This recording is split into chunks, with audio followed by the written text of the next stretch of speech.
Where I can joke, I say what's on my mind. If I drink, if I smoke, I keep up with the guys, and you see me holding up my middle finger. Assalamualaikum warahmatullahi wabarakatuh. Saya Safidin Nurlailia dari kelas 2 PAIB. Di sini saya akan mereview sedikit tentang mata kuliah usul fikih. Dikarenakan review ini akan dijadikan tugas UAS kami. Yang pertama itu adalah ada pengertian usul fikih.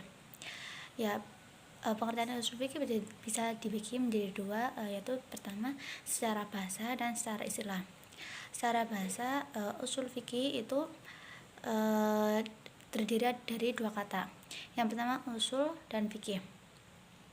Yang bagaimana usul itu yang berarti pokok, dasar, dan fondasi, sedangkan fikih yaitu paham yang mendalam. Jadi usul fikih secara bahasa yaitu sesuatu yang menjadi dasar bagi yang lainnya. Sedangkan usul fikih secara istilah yaitu dapat diartikan sebagai ilmu tentang kaidah-kaidah yang membawa pada usaha merumus huruf syara' dari dalilnya yang terperinci. Yang kedua itu adalah sejarah perkembangan usul fikih. Dulu daripada zaman Rasulullah dan sahabat belum ada tentang segala bentuk kaidah-kaidah. Saat Nabi masih hidup, acuan hukum Islam langsung diputuskan oleh Rasulullah. Beliau berdasarkan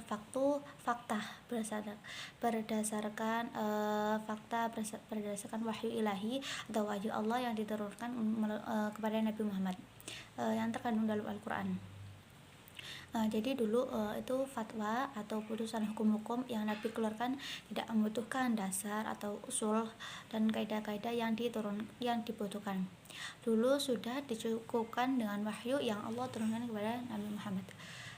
Kemudian para sahabat, kemudian setelah Nabi Muhammad wafat dan para sahabat kebingungan para sahabat kebingungan akan memacu atau suatu hukum atau menurut hukum kepada siapa. Akhirnya para sahabat berfatwa dan membuat putusan hukum Islam. Para sahabat langsung mengacu pada nas Al-Quran dan hadis yang mereka pahami dengan pemahaman bahasa Arab mereka yang masih orisinil. Arti orisinil ini di sini yaitu belum tercantum oleh faktor-faktor luar yang mempengaruhi kemampuan kebahasaan mereka dalam memahami nas. Selain itu,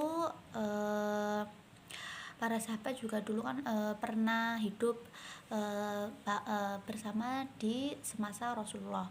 Jadi para sahabat juga menilai plus tersendiri bagi para sahabat. Di samping keberkahan atau subhah hidup semasa dengan Nabi Muhammad, mereka juga mengetahui langsung faktor turunnya Al-Quran atau asbabun nuzul dan langsung faktor turunnya hadis atau asbabul wurud yang berkaitan dengan hukum tertentu. Dengan begitu para sahabat belum membutuhkan pada masa itu berarti sahabat belum membutuhkan tentang kaidah-kaidah yang terdapat dalam usul fikih. Pasca generasi sahabat, wilayah kekuasaan Islam semakin luas sehingga pemeluk Islam semakin banyak dari berbagai negara dengan tipikal sosial dan geografis yang plural atau beragam. Terjadilah asimilasi bangsa Arab dengan bangsa-bangsa lainnya. Akibatnya orisinilitas bahasa Arab mulai terancam sehingga banyak keacuhan dalam memahami atau keracunan dalam memahami nas. Hal ini mendorong untuk dilakukannya batasan dan kaidah bahasa demi menjaga orisinalitas yang telah hilang. Dan demikian pemahaman atas nas tetap terkontrol sebagaimana saat dipahami oleh penerima nas. Yang ketiga itu ada sumber-sumber hukum Islam. Sumber-sumber hukum Islam ini ada 4. Yang pertama Al-Quran, yang kedua sunnah atau hadis, yang ketiga ijma, dan yang keempat itu qiyas. Kita akan mengulas yang pertama yaitu Al-Quran. Al-Quran sendiri atau Al-Quran diartikan sebagai kalamullah atau kalam Allah yang diturunkan kepada Nabi Muhammad yang tertulis dengan berbahasa Arab yang sampai kepada kita dengan cara mutawatir atau berangsur-angsur, bila mana membacanya mengandung nilai ibadah dengan dan diawali dari surat Al-Fatihah dan diakhiri dengan surah An-Nas. Ya, dalam Al-Qur'an ini ada beberapa hukum, ya, itu meliputi yang pertama yaitu hukum i'tiqadiyah. Hukum ini adalah hukum yang berhubungan dengan keimanan kepada Allah, kepada malaikat, kepada kitab, kepada rasul, dan kepada hari akhirat. Dan yang kedua yaitu hukum khuluqiyah, yaitu hukum yang berhubungan dengan manusia yang wajib berakhlak dan wajib menjauhi segala perbuatan yang buruk. Dan yang ketiga yaitu hukum-hukum amaliyah, yaitu hukum yang berhubungan dengan perbuatan manusia, Hukum amaliyah ini dibagi menjadi dua, yaitu pertama hukum mengenai muamalah dan yang satu mengenai ibadah.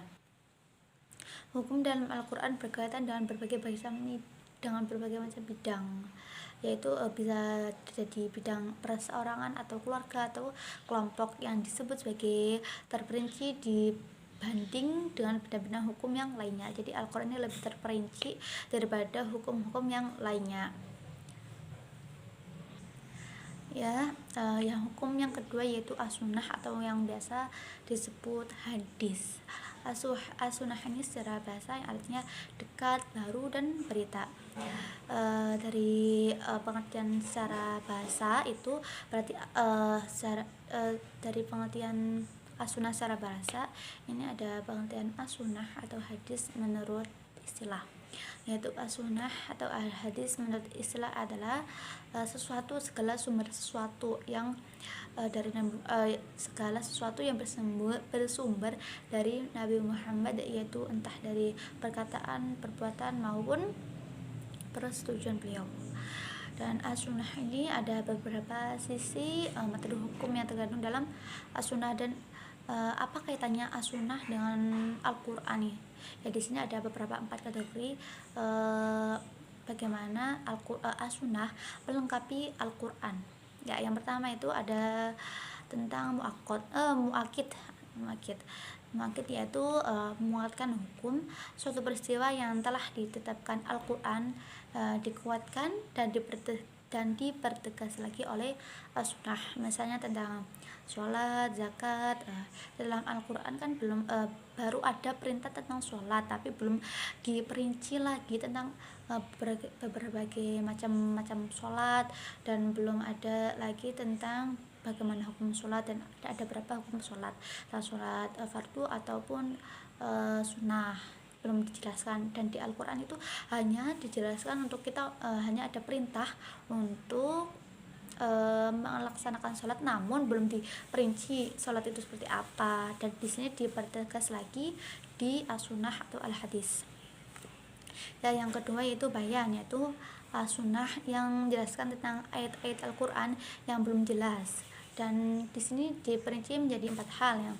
Yang pertama, memberikan perincian terhadap ayat-ayat Al-Quran yang masih mujmal atau global, misalnya tentang perintah tentang sholat, zakat, haji, ya, yang masih mujmal, dan di as-sunnah dijelaskan kembali. Yang kedua yaitu membatasi kemutlakan. Misalnya Al-Quran memerintahkan tentang untuk berwasiat. Nah, di Al-Quran itu belum ada batasan berapa tentang jumlah wasiat. Dan di as-sunnah atau al-hadis ini dijelaskan kembali tentang berapa batasan untuk berwasiat. Dan yang ketiga itu mentasihkan keumuman. Misalnya Al-Quran mengharamkan tentang bangkai, darah, daging babi, kemudian kemudian as-sunnah mengkhususkan dengan pengecualian kepada bangkai ikan laut, belalang, hati, dan limpa. Yang keempat itu menciptakan hukum baru. Jadi al-hadis ini ada sesuatu yang belum ada hukumnya di Al-Quran, bisa diciptakan hukum baru di al-hadis.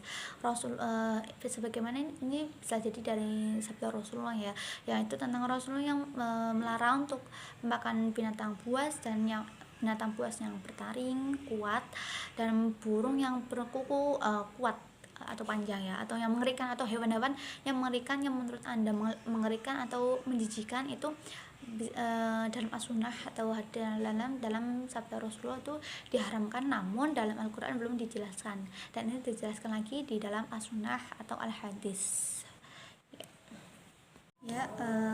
Sumber hukum Islam yang ketiga yaitu ijma.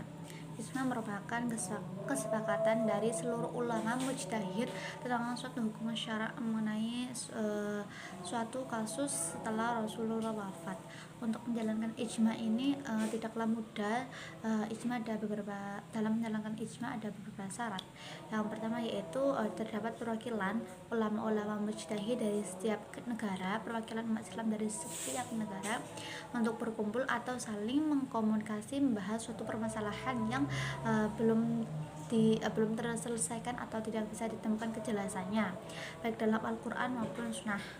Yang kedua itu para ulama atau mujtahid ini bersepakatan untuk memutuskan hukum dibahas secara bersama-sama, sehingga keputusan itu merupakan keputusan dari seluruh ulama umat Islam di berbagai negara.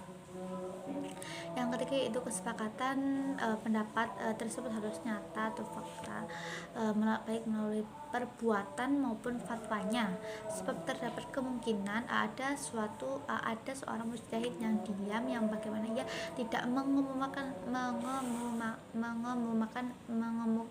pendapatnya sendiri. Yang keempat yaitu kebulatan pendapat yang bukan ulama mujtahid atau tidak disebut dengan ijma ulama. Dan demikian kebulatan pendapat hanya mencakup sebagian besar ulama mujtahid, bukan ijma ulama. Ijma sebagai sumber hukum merupakan suatu keharusan yang harus ditaati dan wajib ditaati oleh umat Islam setelah hasil keputusan itu ditetapkan. Hukum dalam permasalahan yang telah diputuskan oleh dalam ijma harus wajib ditaati, dan ijma itu memiliki nilai qot'i yang tidak dapat dihapus seorang ditentang oleh para mujtahid itu sendiri. Sudah menjadi kesepakatan ulama bahwa hasil ijtihad juga sebagai sumber hukum. Hasil ijtihad para ulama bisa dijadikan rujukan untuk menetapkan keputusan hukum, sehingga dalam Islam hasil ijtihad menjadi salah satu sumber hukum Islam. Hukum Islam yang keempat yaitu qiyas. Qiyas memiliki arti sebagai tindakan mengukur sesuatu atau sesuatu lainnya dan kemudian disamakan. Qiyas ini ada beberapa jenis. Yang pertama yaitu qiyas ilat. Qiyas ilat yaitu jenis qiyas yang sudah jelas ilat dari kedua persoalan yang dibandingkan atau diukur. Misalnya hukum mengenai minuman anggur, buah anggur memang halal, tetapi ketika dibuat minuman maka akan mengandung alkohol. Alkohol memberi efek memabukkan, sehingga hukum meminumnya adalah haram. Jenis qiyas ilat ini juga dibagi menjadi dua, yaitu qiyas jali dan qiyas khafi. Yang pertama qiyas jali yaitu jenis qiyas yang ilat suatu persoalan. Jenis kedua dari suatu persoalan bisa ditemukan nasnya dan bisa ditarik kesimpulannya nasnya, namun juga sebaliknya. Misalnya pada persoalan larangan untuk menyakiti kedua orang tua. Contoh dari qiyas jali adalah tidak diperbolehkan untuk mengatakan atau beri fisik atau menyakiti fisik kedua orang tua, sehingga setiap anak diharuskan untuk menjaga lisan maupun perbuatan di hadapan orang tua agar tidak menyakiti hati mereka. Jenis qiyas ilat yang kedua yaitu qiyas khafi. Qiyas khafi yaitu jenis ilat suatu persoalan diambil dari ilat masalah pokok.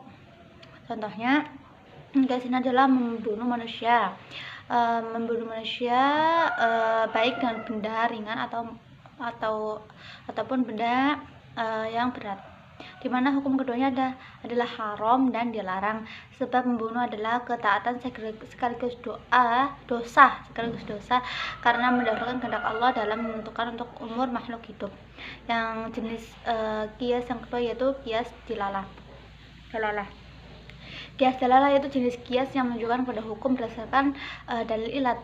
Bisa juga diartikan sebagai kias yang diterapkan dan cara mempertemukan pokok dan cabang berdasarkan ilat tadi.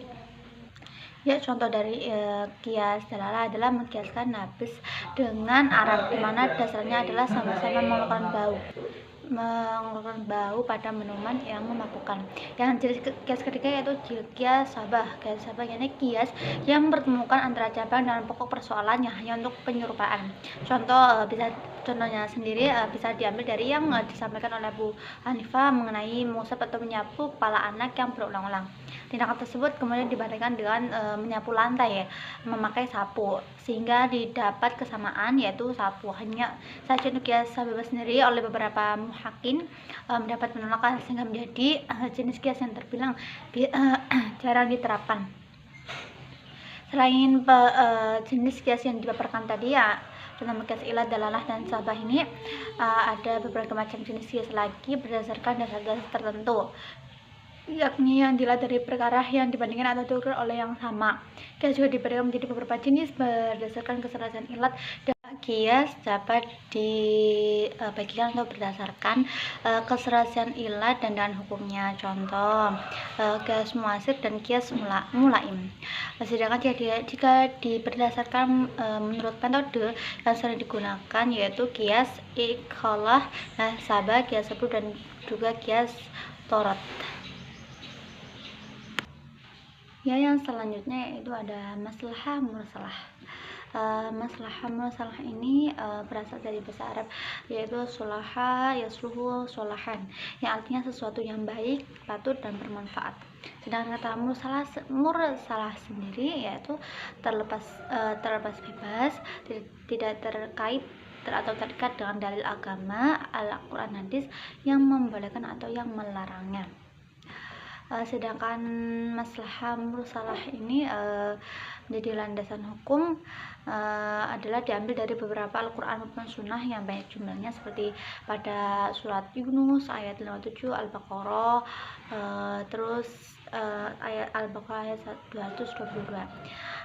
Adapun di sini juga ada beberapa syarat-syarat maslahah mursalah. Namun maslahah mursalah ini juga mempunyai ruang lingkup. Ruang lingkup maslahah mursalah ini ada 3 bagian. Yang pertama, al-maslahah al-daruriyah atau kepentingan yang esensi dalam kehidupan, seperti memelihara agama, memelihara jiwa, akal, keturunan, dan harta. Yang kedua adalah maslahah al-hasyah atau kepentingan esensial di bawah derajatnya al-maslahah daruriyah.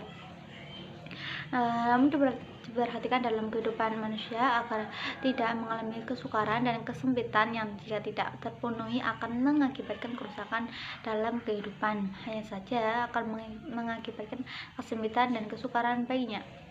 Yang ketiga yaitu al-maslahah at-tahsiniyah, yaitu kepentingan pelengkap yang jika tidak terpenuhi maka tidak akan mengakibatkan kesulitan dalam kehidupannya, sebab ia tidak begitu membutuhkannya, hanya sebagai pelengkap atau hiasan di hidupnya saja. Adapun beberapa syarat maslahah mursalah ini ada beberapa pendapat ya, kita ambil satu saja, yaitu menurut Asy-Syabiti maslahah mursalah dapat dijadikan sebagai landasan hukum bila yang pertama itu kemaslahatan sesuai dengan prinsip-prinsip apa yang ada dalam ketentuan syara yang secara usul dan furuknya atau cabangnya tidak bertentangan dengan nas. Yang kedua itu kemaslahatan hanya dapat dikhususkan dan diaplikasikan dalam bidang-bidang sosial atau muamalah, di mana dalam bidang ini menerima terhadap rasionalis dibandingkan dengan bidang ibadah, karena dalam muamalah tidak diatur secara rinci dalam nas. Yang ketiga itu hasil maslahah merupakan pemeliharaan terhadap aspek-aspek doriyah, hasyah, dan tahsiniyah. Metode maslahah adalah sebagai langkah untuk menghilangkan kesulitan dalam berbagai aspek kehidupan, terutama dalam masalah-masalah sosial kemasyarakatan. Ya, di sini terus ada beberapa pendapat ya. Ya, masalah ini diaplikasikan ke kehidupan sehari-hari untuk diturunkan untuk kemaslahatan manusia dan tidak merealisasikan hal-hal yang lebih baik untuk ditetapkan sepanjang hidupnya. Setelah kita mempelajari tentang usul fikih, ada beberapa manfaat setelah mempelajari usul fikih. Yang pertama itu meningkatkan kualitas iman seseorang. Setelah kita mempelajari tentang usul fikih, kita jadi mengetahui beberapa hukum sehingga kita menambahkan ketakwaan kepada Allah, seperti senang menjalankan ibadahnya seperti sholat, puasa, zakat, haji berlampau. Yang kedua yaitu menghindari taklid atau opini yang tidak beralasan. Jadi ketika kita sudah